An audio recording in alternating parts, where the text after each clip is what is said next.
அல்ஹம்துலில்லாஹி ரப்பில் ஆலமீன் வஸ்ஸலாத்து வஸ்ஸலாமு அலா சய்யிதில் முர்சலீன் வ அலா ஆலிஹி வ ஸஹ்பிஹி அஜ்மஈன். கண்ணியத்திற்குரிய சகோதரர்களே, பாசத்திற்குரிய வாலிப நண்பர்களே, தாய்மார்களே, சகோதரிகளே, ஆரம்பமாக ஈகை திருநாள் ஈதுல் ஃபித்ர், அல்லாஹ் நம்முடைய இந்த திருநாளை அங்கீகரிக்கட்டுமாக. தகப்பலல்லாஹு மின்னா வ மின்கும் சாலிஹல் அமால் வ கஃபரல்லாஹு லனா வலக்கும் என்கின்ற வாழ்த்தை இங்கே நம்முடைய பள்ளி ஜமாத்தினை நிர்வாகத்தின் சார்பாக, இங்கே பணியாற்றக்கூடிய ஆலிம்கள் சார்பாக, ஊழியர்கள் சார்பாக வந்திருக்கக்கூடிய எல்லா மக்களுக்கும் வாழ்த்தை பரிமாறிக்கொள்கிறோம். எல்லாம் வல்ல அல்லாஹ் இன்றைக்கு இருக்கக்கூடிய இந்த மகிழ்ச்சியை, ஆனந்தத்தை, சந்தோஷத்தை நம் வாழ்நாள் முழுவதும் அல்லாஹ் தொடரச் செய்வானாக. கண்ணியமானவர்களே, சிறப்பிற்குரிய ஈதிலே நாம் ஒன்று கூடியிருக்கிறோம். சந்தோஷத்தை பகிர்ந்து கொள்ளக்கூடிய நாள் இந்த ஈது திருநாள். எனவேதான் நபிகள் பெருமானார் ஸல்லல்லாஹு அலைஹி வஸல்லம் அன்னவர்கள் மதீனாவிலே இந்த மாதிரியான ஒரு ஈதிலே சின்ன குழந்தைகள் எல்லாம் தஃப்பை வைத்து தட்டி கொண்டு ரொம்ப சந்தோஷமாக இருக்கும் நேரத்தில் உமர் ரலியல்லாஹு உள்ளே வரும் பொழுது அந்த பிள்ளைங்கள்லாம் பயப்படுறாங்க. பொதுவாகவே உமருடைய பெயரை கேட்டால் அச்சம், அவர்களை பார்த்தால் எதிர்த்து பேசுவதற்கோ அல்லது எந்த விதமான விஷயங்களை முன்னெடுப்பதற்கோ ஒரு பயம். இந்த பிள்ளைங்களை உமர் ரலியல்லாஹு அன்ஹு தடுக்கக்கூடிய சமயத்தில் தான் நபிகள் பெருமானார் ஸல்லல்லாஹு அலைஹி வஸல்லம் சொன்னார்கள், விடுங்கள், எல்லா சமுதாயத்திற்கும் ஒரு திருநாள் இருக்கிறது. நமக்குரிய ஈதாக இந்த ஈதுல் ஃபித்ரும் ஈதுல் அத்ஹாவும் இருக்கிறது.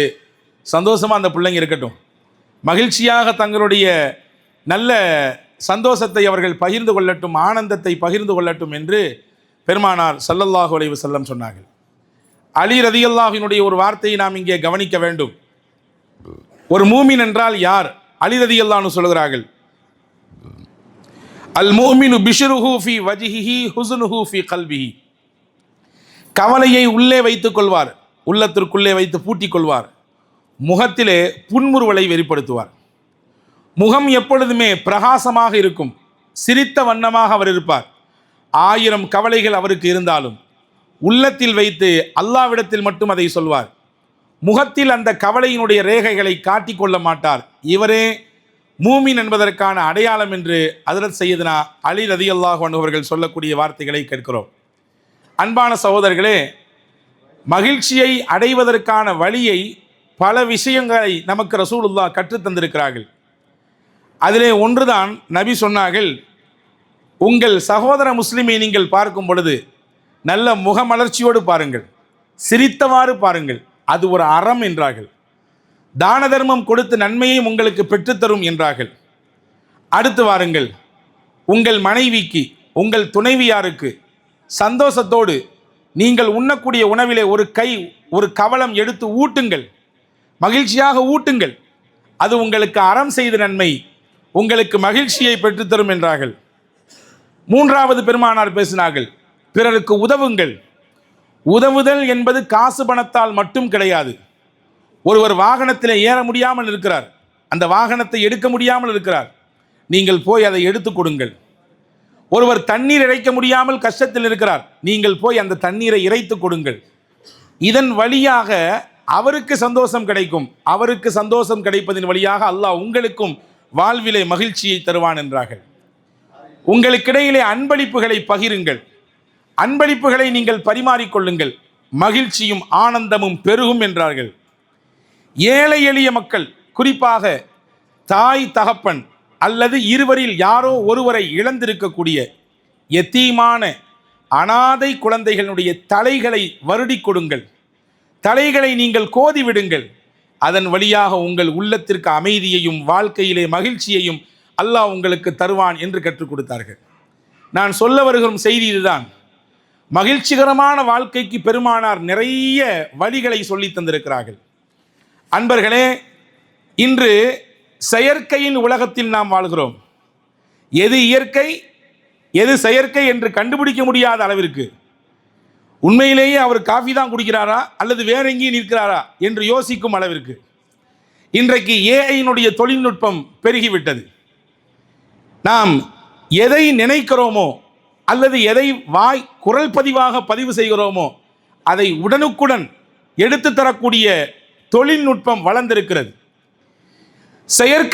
செயற்கையோடு இணைந்து மனித வாழ்க்கையை பழகி கொண்டிருக்கிறோம். ஒரு கட்டத்தில் அதற்கே நாம் இரையாகி விடுவோமோ என்கின்ற அச்சப்பாடும் ஒருபுறம் இருக்கிறது. இந்த நேரத்தில் மகிழ்ச்சியையும் நம்மிலே பலர் செயற்கையாகவே தேடுகிறார்கள். அல்லாஹ் சொல்லுகிறான், இயற்கையான மகிழ்ச்சி உங்களுக்கு வர வேண்டும் என்றால் சில விஷயங்களை நீங்கள் கடைபிடியுங்கள். பெருமானார் ஸல்லல்லாஹு அலைஹி வஸல்லம் இயற்கையாகவே மகிழ்ச்சியை கொண்டு வருவதற்கு நிறைய வழிகள் சொன்னார்கள். அதிலே முதல் விஷயம் என்ன தெரியுமா? பெருமானார் ஸல்லல்லாஹு அலைஹி வஸல்லமுடைய திருமுகம். சஹாபாக்கள் சொல்றாங்க, ரசூலுல்லாஹ் எப்படி இருப்பாங்க? கான ரசூலுல்லாஹி ஸல்லல்லாஹு அலைஹி வஸல்லம் முத்தபஸ்ஸமா, எப்பொழுதுமே பெருமானாருடைய முகம் அப்படியே 14ஆம் நாள் இருக்கக்கூடிய அந்த சந்திரனை போன்று பிரகாசமாக இருக்கும். அப்படின்னா என்ன அர்த்தம்? இறுகிய முகத்தோடு இருக்க மாட்டாங்க. உள்ளத்தில் மட்டுமல்ல, வெளிரங்கத்திலும் இறுக்கமான நிலை அவங்களுக்கு இருக்காது. பிரகாசமாக இருப்பார்கள், முகப்பொலிவோடு இருப்பார்கள், எல்லோரையும் பார்த்து மனம் விட்டு சிரிப்பார்கள். ஒரு விஷயம் சொல்லுகிறேன், நீங்கள் நன்றாக இதை காது தாழ்த்தி கேட்டு உள்ளத்தில் இருத்தி கொள்ளுங்கள். நீண்ட நாட்கள் வாழ வேண்டும் என்று யார் ஆசைப்படுகிறார்களோ அவர்களுக்கு மகிழ்ச்சிகரமான உள்ளம் தேவை. மகிழ்ச்சிகரமான உள்ளம் யாரிடத்தில் இருக்கிறதோ அவர் நீண்ட நெடிய காலம் வாழ்வதற்கான வாய்ப்பை பெற்றவர்.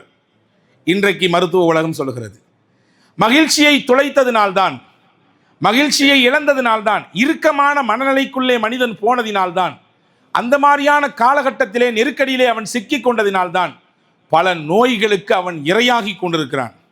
ஆனால் ரசூலுல்லாஹி ஸல்லல்லாஹு அலைஹி வஸல்லம் அதிலிருந்து எப்படி வெளியே வந்து சந்தோஷமாக மகிழ்ச்சியாக நாம் ஒருவருக்கொருவர் பழகிக்கொள்ள வேண்டும் என்பதை சொல்லிக் கொடுத்தார்கள்.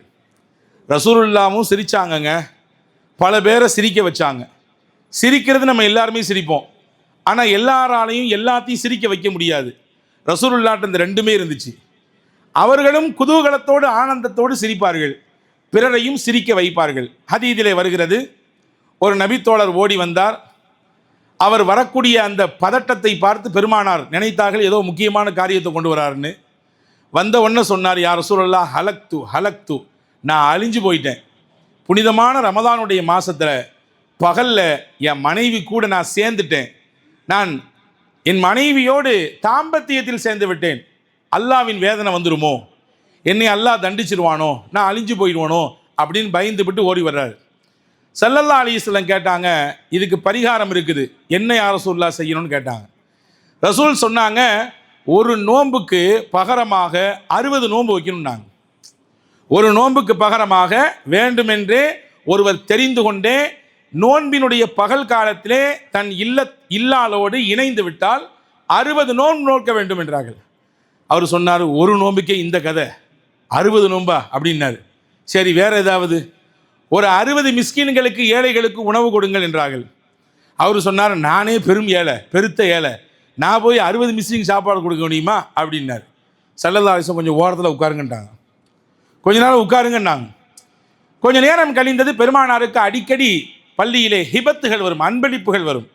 ரசூலுல்லாஹ் அன்பளிப்பு வந்தால் தான் மட்டும் வைத்துக் கொள்ள மாட்டார்கள். பொதுவாகவே ஒன்றை, நீங்கள் இதுதான் சூத்திரம், ஒன்றை புரிந்து கொள்ளுங்கள், அல்லாஹ் நமக்கு ஒன்றை தருகிறான் என்றால் அதை நாம் பிறருக்கு வெளிப்படுத்தும் பொழுது தானாக உள்ளத்திலே அமைதியை தருவான், மகிழ்ச்சியை தருவான். எனக்கு மட்டும்தான் என்று நாம் மட்டும் சேர்த்துக் கொள்வதை விட இதிலே என்னுடைய பங்காளிகளுக்கும் கொடுப்பேன், என் நண்பர்களுக்கும் கொடுப்பேன், என் உறவுகளுக்கும் கொடுப்பேன், தேவைப்படக்கூடிய ஏழைகளுக்கும் தருவேன் என்று என்ன தந்தாலும் அதை பகிரக்கூடிய சிந்தனை இருந்தால், ஷேர் பண்ணணுன்ற எண்ணம் இருந்தால் அல்லாஹ் தானாக அவர்களின் வாழ்க்கையிலே மகிழ்ச்சியை தருவான். ரசூலுல்லாஹ் அன்பளிப்பு வருது. என்ன அன்பளிப்பு? ஒரு கூட நிறைய பேரிச்சம்பழம் வருது. அவரை கூப்பிட்டாங்க. யாரோ ஒருத்தர் கேள்வியோடு வந்தார்ல, ஏதோ பண்ணி விட்டேன் அப்படின்னு சொல்லிட்டு. அவர் எங்கன்னு கேட்டாங்க. யாரோ சொல்லலாம், அந்த இருக்குன்னு அவர் இங்கே முன்னாடி வாங்கன்னாங்க. இது ஃபுல்லாக பழம், பேரிச்சம்பழம் அன்பளிப்பாக வந்தது, இதை நான் கொடுத்துட்றேன். போய் மதீனாவில் சுற்றி பார்த்து ஏழை எளிய மக்கள் எங்கேயாவது இருந்தாங்கன்னு சொன்னால் போய் அவங்கள்ட்ட கொடுத்து நீங்கள் செஞ்ச இந்த தப்புக்கு அல்லாஹ்ட்ட பிராயச்சித்தம் தேடிக்குங்க. இதை கொடுத்து அல்லாஹ்விடத்திலே நீங்கள் செய்ததிலிருந்து நீங்கள் தப்பித்துக் கொள்ளலாம், இந்த சதக்காவை செஞ்சிருங்க அப்படின்னாங்க. அதை வாங்கி போட்டு யோசிக்கலாம் சில உடனே சொன்னார். ஹதீஸிலே வருகிறது, மா பைன லாபத்தையில் மதீனா அஹ்லு பைத்தின் அஃப்கர மின் அஹ்லி பைத்தி யா ரசூலல்லாஹ், அல்லாஹ் மீ சத்தியமாக சொல்கிறேன் ஒரு செய்தி கேட்குறீங்களான்னு கேட்டாங்க. நபி சொல்லுங்கன்னாங்க. மதீனால 4 புறத்தையும் சுற்றி பார்த்தீங்கன்னாலும் என்னை விட ஏழை யாருமே கிடையாது. அப்போ என்ன சொல்ல வர்றாரு, என்னை விட ஏழை யாருமே இல்லையே, நான் யார்கிட்ட போய் கொடுப்பேன். ரசூலுல்லா கடவாய் பற்கள் தெரியும் அளவுக்கு சிரித்தார்கள். சிரித்துட்டு சொன்னாங்க, நீயும் சாப்பிடு, உன் குடும்பத்தில் போய் எல்லா மக்களுக்கும் சாப்பிட கொடுன்னாங்க.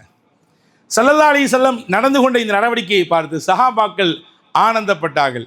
வந்தவரும் தனக்கான தீர்வும் கிடைச்சிது, சேர்த்து மாத்து கொஞ்சம் உணவும் கிடைச்சிடுச்சு என்று சந்தோஷமாக போனார். பெருமானார் அவர்களும் சந்தோஷமாக இருந்தார்கள், சுற்றி இருப்பவர்களையும் சந்தோஷமாக வைத்து கொண்டார்கள். இந்த குதூகலத்தை கொண்டாடக்கூடிய இந்த நாளிலே, மகிழ்ச்சியையும் ஆனந்தத்தையும் பகிரக்கூடிய இந்த நாளிலே நாமும் உறுதி எடுக்க வேண்டும். நாமும் வாழும் காலத்தில் முடிந்த அளவிற்கு மகிழ்ச்சியை வெளிப்படுத்தி பிறரையும் சந்தோஷப்படுத்தக்கூடிய விதத்திலே நம்முடைய செயல்பாடுகளை வைத்துக் கொள்ள வேண்டும் என்று நாம் உறுதி எடுக்க வேண்டும். அதற்கான மிக முக்கியமான விஷயங்களில் ஒன்று, நீங்கள் உங்களை சுற்றி இருக்கக்கூடிய உறவுகளோடு நல்ல உறவை வைத்துக் கொள்ளுங்கள். உங்களை சுற்றி இருக்கக்கூடிய மக்களோடு நல் உறவை பேணுங்கள். அது உங்களுக்கு தானாக மகிழ்ச்சியை தரும். இறுக்கத்தோடு வாழாதீர்கள், பகையோடு வாழ வேண்டாம், வன்மத்தோடு வாழ வேண்டாம், ஒரு விதமான வெறுப்போடு வாழ வேண்டாம், பொறாமை அறவே வேண்டாம். இமாம் அவுஸாஇ ரஹ்மத்துல்லாஹி சொல்கிறாங்க, நான் ஒரு ஊருக்கு போனேன், அங்கே 120 வயது மதிக்கத்தக்க ஒரு வயதானவரை பார்த்தேன். ஆனால் அவர் 120 வயசுக்கு உள்ள ஆள் மாதிரி தெரியல, 20 வயசு ஆள் மாதிரி துருதுருன்னு இருக்கார். நின்னே தொழுகிறாரு, எல்லா வேலையும் அவரே செய்கிறாரு, யாரிடத்திலையும் அவர் தேவையாகல. 120 வயது இருக்கும் அவருக்கு. நான் கணித்தேன், நான் அவரிடத்துல போய் கேட்கவும் செஞ்சேன், உங்களுக்கு வயசு எத்தனை பாவான்னு கேட்டேன். சரியாக சொன்னார், எனக்கு 120லேருந்து ஒரு 2 வயசு கூட ஆச்சு அப்படின்னு சொன்னார். இப்போ நான் ஆச்சரியப்பட்டு கேட்டேன், ஏங்க இம்புட்டு வயசாச்சே, இவ்வளவு சுறுசுறுப்பாக இருக்கீங்களே, 20 வயசு இளம்பிள்ளை மாதிரி இருக்கிறீங்களே எப்படின்னு கேட்டேன். அந்த ரகசியத்தை நான் உனக்கு சொல்லணுமான்னு கேட்டாங்க அவங்க. ஆமாம் சொல்லுங்க, தெரிஞ்சுதான் நானும் ஃபாலோ பண்ணுவேன்ல, நானும் 120 வயசு வாழ்ந்தேன்னா நானும் அதை எடுத்துக்கலாமல்ல அப்படின்னு சொன்னார். அவர் ஒரு ரகசியம் சொன்னார், அதுதான் நமக்கானது. அவர் சொன்னார், இறைவன் எனக்குரியதை தரத்தான் போகிறான், அதில் எந்த மாற்று கருத்தும் இல்லை. எனக்கு தலையில் என்ன எழுதியிருக்கிறதோ தருவான். அவருக்கு இதை கொடுத்திருக்கிறானே, இவருக்கு இதை கொடுத்திருக்கிறானே என்று யாரை பற்றியும் நினைக்கவும் மாட்டேன். தேவையில்லாத பொறாமை எண்ணம் என் உள்ளத்தில் வரவும் செய்யாது. பொறாமை இல்லை என்பதினாலே அல்லாஹ் எனக்கு உடலிலே ஆரோக்கியத்தை தந்துட்டான். என் உள்ளத்தில் யாரை பற்றியும் காழ்ப்புணர்ச்சி கிடையாது, வெறுப்பு கிடையாது, பொறாமை கிடையாது, கெட்ட எண்ணம் கிடையாது. இது இல்லாததுனால என் உடலும் ஆரோக்கியமாக இருக்குது, உள்ளமும் ஆரோக்கியமாக இருக்குது. ரெண்டுமே சேர்ந்து ஆரோக்கியமாக இருக்குது. உடல் ஆரோக்கியமாக இருந்து உள்ளம் கெட்டு போனால் புண்ணியம் இல்லை. உள்ள ஆரோக்கியமாக இருக்குது, உடம்பெல்லாம் கெட்டு போய் இருக்குதுன்னா அதை நம்ம செயல்படுத்த முடியாது இல்லையா? இப்போ அது ரெண்டுமே எனக்கு ஆரோக்கியமாக இருக்கிறது காரணம் இதை நான் பின்பற்றுகிறேன் என்று சொன்னார். அன்பர்களே, பகையை மறக்க வேண்டும், பகையில்லாத வாழ்வு வாழ வேண்டும். அதை இந்த ஈது நமக்கு கற்றுத்தருகிறது. ரசூலுல்லாஹ் 3 செய்தி சொன்னாங்க, 3 நிமிஷத்தில் சொல்லி முடிக்கிறேன். ரசூலுல்லாஹ் சொன்னாங்க, ஒரு முஸ்லீம் தன் சகோதர முஸ்லீமை 3 நாளைக்கு மேலே பேசாமல் இருப்பது அவருக்கு ஹலாலே கிடையாது. இந்த ஹதீஸ் புகாரியிலும் முஸ்லீம் ஷரீஃபிலும் பதிவு செய்யப்பட்டது. 3 நாள் தான் அதிகபட்சம். அதுக்கு மேலே ஒருத்தரை வெறுத்து இன்னொருத்தரோட பேசாமல் இருக்கிறது என்பது ஹலாலே இல்லை. அப்படின்னா என்ன அர்த்தம்? அது ஹராமுன்றாங்க. ஹராம ஒருத்தர் துணிஞ்சு செய்கிறாருன்னு அர்த்தம் ஆச்சா. 1. அடுத்து சொன்னாங்க, ஒவ்வொரு திங்கட்கிழமையும் நாம் மனிதர்கள் செய்யக்கூடிய நன்மைகளை எல்லாம் அல்லாஹ் தன்னிடத்திலே மலக்குகளை கொண்டு உயர்த்துவான். எல்லாரும் செய்கிற அமல் எல்லாம் திங்கக்கிழமையும் வியாழக்கிழமையும் அல்லாட்ட போய்கிட்டே இருக்கும். வார வாரம் போகும் நம்முடைய அமல்கள் எல்லாம். ஆனால் சிலருடைய அமல்களை அல்லாஹ் இங்கே கொண்டு வர வேண்டாம் என்று சொல்லிவிடுவான். யார் அவர்கள்? ஹதீஸிலே வருகிறது, 2 பேர் ஏதோ ஒரு பிரச்சனையில் தகராறு ஏற்பட்டு வன்மத்தோட, வெறுப்போட, பகையோட பேசாமல் கொள்ளாமல் இருக்கிறாங்க. அல்லாஹ் சொல்லுவான் அந்த மலக்குகள்கிட்ட, கொஞ்சம் வெயிட் பண்ணுங்க, அவங்க இந்த வாரத்துக்குள்ளே பேசுகிறாங்களான்னு பார்க்கலாம். அவங்க பேசிவிட்டாங்க, பகையை மறந்துட்டாங்கன்னா, அவங்க மறுபடியும் உறவு கொண்டாங்கன்னா அந்த நன்மை எடுத்துக்கலாம். இல்லாட்டி கொஞ்சம் வெயிட் பண்ணுங்க பார்க்கலாம், வெயிட் பண்ணுங்க பார்க்கலாம் என்று அதை கிடப்பில் போட்டு விடுவான் என்றார்கள் முஹம்மது ரசூலுல்லாஹி ஸல்லல்லாஹு அலைஹி வஸல்லம். இந்த ஹதீஸும் முஸ்லிமிலே வந்திருக்கிறது. 2. மூன்றாவது முக்கியமான ஒரு செய்தி சொல்கிறேன் பாருங்கள். இதே ஹதீஸ் முஸ்லிமிலே வந்திருக்கிறது. உலகத்தில் எல்லாத்துக்கும் ரெண்டு மீது ஆசை இருக்குது. ஒன்று, நீண்ட ஆயுள் வாழணும்.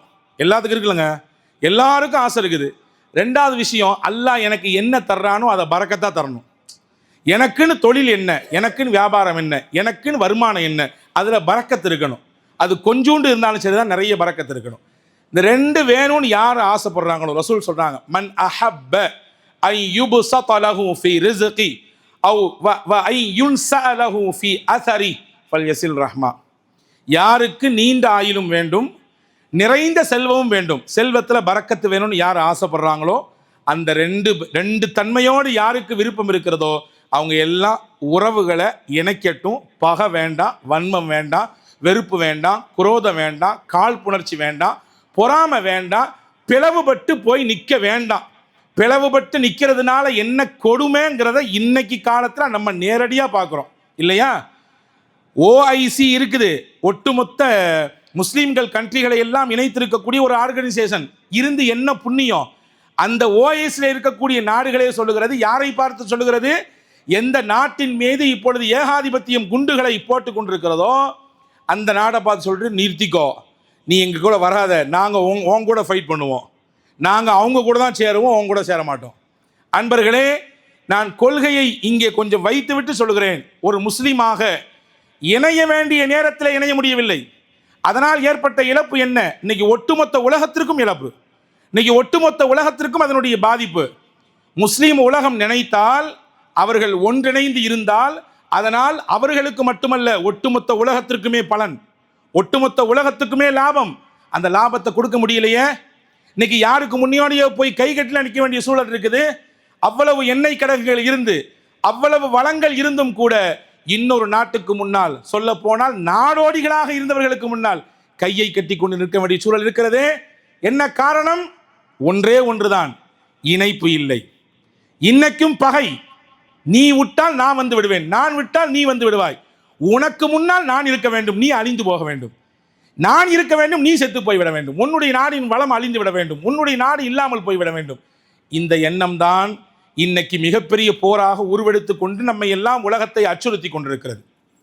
வெற்றி தோல்வியை பற்றி அப்படி அடுத்து பேசிக்கொள்ளலாம். ஆனால் முஸ்லீம் உலகம் பிளவுபட்டனால் ஏற்பட்ட பின்விளைவை, ஏற்பட்ட பாதிப்பை நாம் வாழக்கூடிய இந்த சமகாலத்திலும் இப்பொழுது நம்மை வரை தாக்கி இருக்கிறது. நம் அடுப்பங்கரை வரை தாக்கி இருக்கிறது, நம்முடைய சமையல் கூடத்தை தாக்கி இருக்கிறது. என்றால் ஒன்றை புரியணும், முஸ்லீம் உம்மத்து இணைஞ்சிருந்தா ஒட்டுமொத்த உலகத்திற்கும் அது பலம். ஆனால் இணைய விடமாட்டான் ஷைத்தான், இணைய விடமாட்டான் ஷைத்தான். அவனை முறியடித்து கொண்டுதான் இணைய வேண்டும். எனவே இது காலத்தின் கட்டாயம். அன்பர்களே, இந்த ரமதான், இந்த ஈதுல் ஃபித்ர், இதன் ஊடாக நாம் அதை முக்கியத்துவமான செய்தியாக எடுத்துக்கொண்டு போக வேண்டும். எல்லாம் வல்ல அல்லாஹ் அன்பையும் பரஸ்பரத்தையும் பாசத்தையும் இணைப்பையும் கொடுத்து பகையையும் வன்மத்தையும் நீக்கி சுபிச்சமான மகிழ்ச்சிகரமான வாழ்வை தொடர்ந்து நாம் அனுபவிப்பதற்கு உங்களுக்கும் எனக்கும் எல்லா மக்களுக்கும் அல்லாஹ் அருள் செய்யட்டுமாக. இந்த புனித ரமதானில் எப்படி உற்சாகத்தோடு இருந்தோமோ அதே உற்சாகத்தோடு வாழ்நாள் முழுவதும் இபாதத்திலும் இறை வணக்கத்திலும் அவனுக்கு முன்னால் இருந்து கையேந்துவதிலும் அவனை வணங்குவதிலே இன்பம் காணுவதிலும் வல்ல அல்லாஹ்விடத்திலே உருகி நாம் நம்மை ஒப்படைப்பதிலும் அல்லாஹ் நமக்கு தௌஃபீக்கை தருவானாக. ஆமீன். வாஹிரு தாவானா அனில் அல்ஹம்துலில்லாஹி ரப்பில் ஆலமீன்.